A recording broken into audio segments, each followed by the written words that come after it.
you know, either younger than us or, you know, passed and retired. So why not? You know, I want to challenge myself. The best always looking to fight the best and challenge themselves, you know, and why not, you know, challenge. Terence Crawford can't beat him, right? This is a money grab for Terence Crawford. It's just a situation where Terence Crawford is trying to fill up his bank account opposed to actually his legacy. But if you study Floyd closely, like I have, you will notice that he never wastes any steps while he's in the ring. During a sit-down with Stephen A. Smith, Terence Crawford appeared to accept Floyd Mayweather's challenge. Crawford explained that boxing, for him, has always been about pushing boundaries and chasing the toughest tests, no matter how intimidating they look on paper. He stressed that true greatness comes when the best face the best, and he's more than willing to do it again. Speaking with his usual calm confidence, Crawford made it clear that stepping in with Mayweather would be another opportunity to silence doubt and exceed expectations. Businessman, because this is Terence the businessman talking, right? They got to pay the cheddar to make it better, right? For sure, for sure. All money ain't good money, so you gotta know that. Okay, fair enough. I hate to use the word easy, but at times it did feel like you were, you know, having a really easy time out there. Were you expecting it to play out that way? Listen, it's never easy, you know. Stephen A. Smith has never shied away from bold opinions. And when it comes to boxing, he gives Terence Crawford his due credit. Smith highlighted that Crawford's rise through 4 separate weight classes is not just impressive, but a rare accomplishment in today's sport. In an era where many boxers stay put to minimize risk, Crawford's willingness to climb divisions and still dominate sets him apart. According to Smith, that kind of adaptability and success cements Crawford as one of the pound-for-pound elites of his generation. It's not only proof of his physical versatility, but also his technical brilliance, mental toughness, and relentless drive to test himself against harder challenges. Terence Crawford is the best fighter on the planet. Pound for pound, he's that dude. In this 4-belt era, he is now the undisputed world champion 3 times over. 140 pounds, 147, now 168 pounds, claiming all the belts. You don't see people doing that very often. Going up against a guy who was perceived as being bigger and stronger, Crawford was strong. Crawford was strong enough to fend him off, strong enough to make him respect his own power. He used his jab, he used his distance. He had poise in the ring, he wasn't rattled. He backed up and moved when necessary and kept us different. He exchanged enough to gain respect when necessary. It was a brilliant, brilliant, masterful fight on Terence Crawford's part. Roy Jones Jr., a legend who understands the grind of conquering multiple weight classes, has given Crawford high praise for his ring intelligence. Reflecting on Crawford's showdown with Canelo Alvarez, Jones noted how Crawford was able to draw on elements that once gave Canelo trouble, similar to what Floyd Mayweather and Erislandy Lara had done in the past. But what stood out most was that Crawford didn't just copy those tactics, he absorbed them, reshaped them, and blended them seamlessly into his own game plan. For Jones, that ability to study, adapt, and execute under pressure is what makes Crawford a rare breed. It's the mark of a fighter who isn't locked into one style, but who can evolve moment to moment to stay a step ahead of elite opponents. As Canelo Alvarez has been a great fighter his whole career, people like Erislandy Lara gave you the blueprint on how to beat him. People like Floyd Mayweather also gave you the blueprint on how to beat him. But Bud is more fierce, more fearsome and more angrier and more meaner than both of those guys. So you know if they showed you the blueprint, Bud gonna go out there and take that blueprint and do even more with it, which is what Bud did. So it was never a question in my mind whether Bud really was going to outbox me, just if he could take the punch. And right away he showed, bam, he could take the punch. So I knew from that point, if he just slow him down, which he did, he'd be okay. Then late in the fight, what other people still didn't see, late in the fight, Bud started hitting Canelo's body. One of those body shots, I think about the 7th or 8th round, hurt Canelo. I was like, whoa. Bud hit him in the right spot then, and he got Canelo's respect with that too. So Bud fought a very, very awesome fight, fought a beautiful fight, very tactical. Very controlled. Yes, it was a beautiful fight for boxing. It was a beautiful fight. You know, Bud got hit with some shots. He did. He did. He got hit with some single shots going out. he's going out and Canelo, if he has you trapped in the corner or along the ropes, it's typically 1 to 2 big shots. You know that if you've watched him. Yep. So you could tell Crawford, as he was going out, he knew the one shot was coming, and several times it landed. He even got hit with a 2-piece. I don't remember what round it was, uppercut right hand that Crawford took well. So when you started seeing him absorb the shots, if you're Team Crawford, you don't want him to take that shot. But if you started seeing that, now you know that, okay. And I think that's what gave Crawford the green light to stay there a little bit longer. He smiled about it. He smiled about it. Yeah. And sometimes that smile can be a lie, and sometimes that smile can mean what I think it meant for Crawford, which is, oh, that's not as bad as I thought it was. Possibility of Terence Crawford sharing the ring with Floyd Mayweather, even in an exhibition, has triggered heated debate among fans and analysts. Detractors feel that taking such a bout could cheapen Crawford's reputation, shifting focus from his career-defining wins, like dismantling Errol Spence Jr. and outclassing Canelo Alvarez, to what might be seen as a cash grab. They argue that Mayweather's recent outings have leaned more toward lucrative spectacles than legacy-building contests, and Crawford shouldn't risk being painted with the same brush. Supporters, however, see it differently. They believe Crawford's accomplishments have already cemented his place in history. From that perspective, stepping into the ring with Mayweather wouldn't damage his legacy. It would simply be another intriguing chapter. Blending competitive pride with the spectacle fans can't stop talking about for Terence Crawford. It's just a situation where Terence Crawford is trying to fill up his bank account opposed to actually his legacy. This is what was being said, right? This is what people perceive. Terence Crawford was just attempting to cash out. When fans weigh the legacies of Floyd Mayweather and Terence Crawford, the discussion quickly gets complicated. Mayweather's resume is filled with victories over some of boxing's biggest names, but critics often highlight the timing of those fights. For example, Canelo Alvarez was still young and developing when he faced Floyd, while Manny Pacquiao entered their long-awaited 2015 clash nursing injuries. Floyd's reluctance to grant rematches, especially with Pacquiao, has also left lingering questions. Crawford's run, on the other hand, is often praised because he faced elite opponents in their prime and dominated them decisively. This contrast fuels the never-ending debate. Was Mayweather's flawless record purely a reflection of unmatched skill, or the result of carefully managed matchmaking? Floyd Mayweather is still greater than Terence Crawford. We need to really talk about this now. A lot of you guys are putting Crawford a bit too high. If you want to say Crawford could beat Floyd, I'm more open to that conversation, but when you're lining up the careers, I'm going to say Floyd every time. While they're both 5-division, Bud has become 3-time undisputed, but he's only fought 10 world champions to Floyd's 25 world champions. You can't take away the 5-division, 3-time undisputed. In terms of accolades, yeah, he probably gets the nod over Floyd. I say their accolades are about relative, considering Floyd Mayweather won Fighter of the Decade as well. But when you get to the resumes, Pacquiao, Oscar, Canelo, Cotto, Mosley, Castillo, Marquez, Zab, Gotti, Hatton, and Corley. There's probably way more people that this guy just didn't name. And then when you get to Bud's resume, not saying it's just bad, but the only names that's really worth mentioning is going to be Spence and Canelo. It's not a knock on Bud. Bud was not able to make those fights early on in his career. But I got to tell you guys what it is. Bud's resume just doesn't line up with Floyd's. Take their top 20 wins. Bud don't even got 20 wins to really sit here and name. Floyd got a good 20-something plus. Bud probably got about 10 wins that we could really sit here and name. Floyd's still greater than Bud in my opinion. Boxing analyst Tony Jeff has often highlighted that Floyd Mayweather's most dangerous weapon wasn't just his lightning reflexes or airtight defense, it was his mindset. In Jeff's view, Mayweather's unshakable belief in his ability to outthink and outbox anyone was what truly separated him from the pack. Even in matchups where the odds looked razor close, Floyd's supreme confidence in his ring IQ gave him a psychological advantage before the first bell even rang. His gift for reading opponents, making split-second adjustments, and staying composed under pressure made him look untouchable at times. Jeff argues that this mental edge, combined with flawless execution, is a big reason why Mayweather walked away from the sport with a perfect record. Strong mindset, they're really confident, they really believe in themselves, but you need more than that mindset. You need to have the full package of everything that I'm talking about, what Floyd has got. Fighters, You fighters should only want to get better. The more you win, the more you should work harder. If you think about losing, you're going to lose. All I ever thought about was winning. So that's all I know.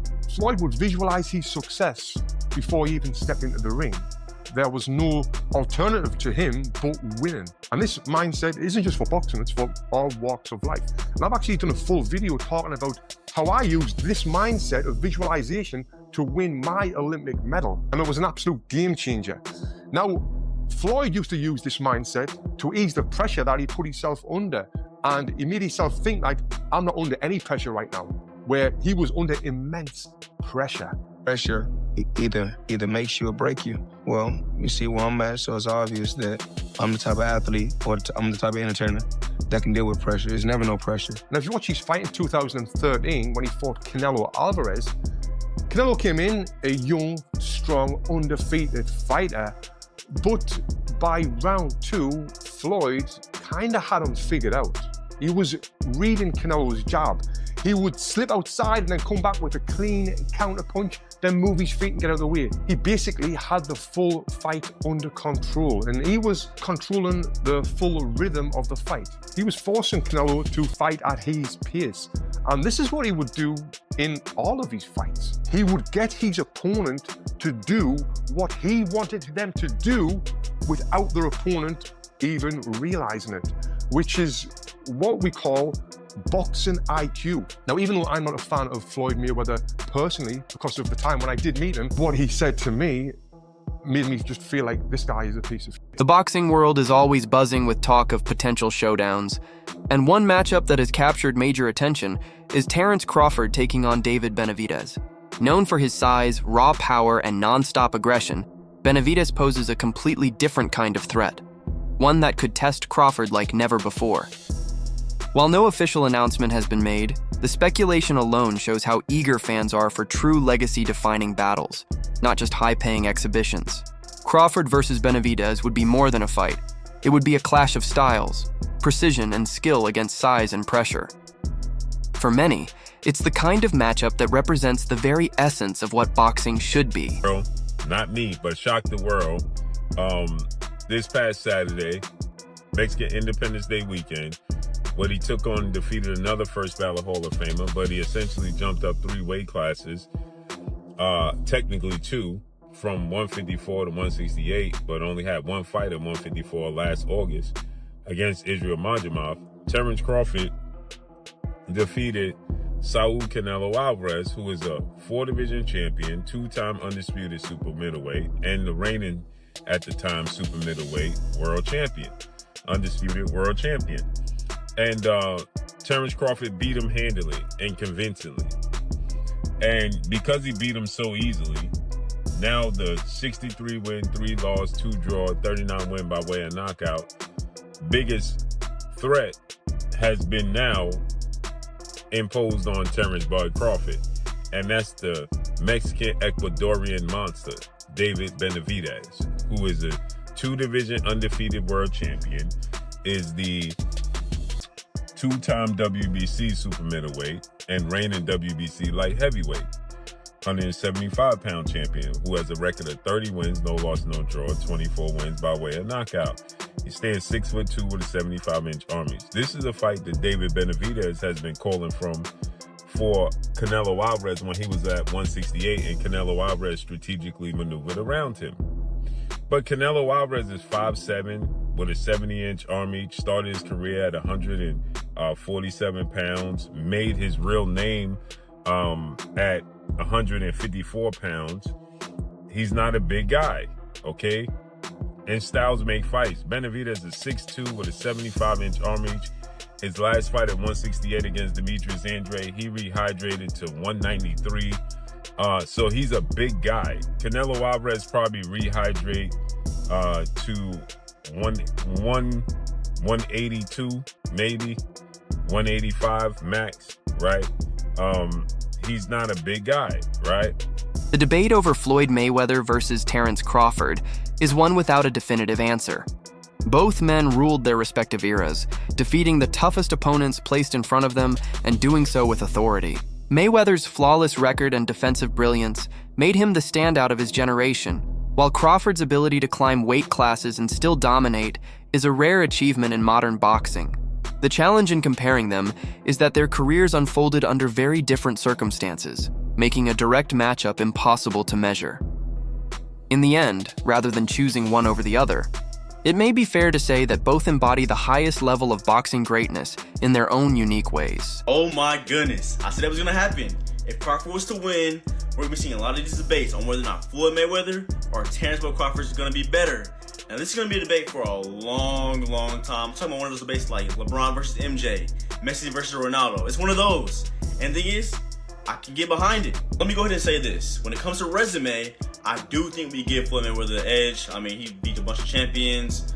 He reigned for a long time. While Crawford, his resume is heavily criticized, and he's just not getting, his kind of respect for beating Errol Spence and Canelo Alvarez. But if we're talking strictly off of skills, this is where things get really tough to talk about. I think a fair assessment of this matchup would be Floyd Mayweather wins from 135 and 140, while Crawford wins from 147 to 154. And I say that because I feel like Floyd's style changed once he got to welterweight. He became a more defensive fighter, and he just wasn't as much focused on offense. And knowing this, I feel like Crawford would have had a much better chance of handling him. And we all know, Crawford was an absolute monster at welterweight. But hey man, like I said, this is going to be a debate for a very long time. I can't wait to hear all the talk about it. But I'm curious on your thoughts. Who do you think wins in the fight? Floyd or Terence Crawford? Let's talk about it, and follow me for more boxing talk. Greg Hackett's reaction to Crawford's victory over Canelo highlights just how symbolic that moment was. For years, Canelo had been seen as the face of boxing, dominant, feared, and virtually untouchable. Yet Crawford not only stepped into the ring with him, but completely took control, flipping the script. To Hackett, this wasn't just another win on Crawford's record, it was a turning point that signaled a shift in power. Crawford is no longer the hunter chasing big names.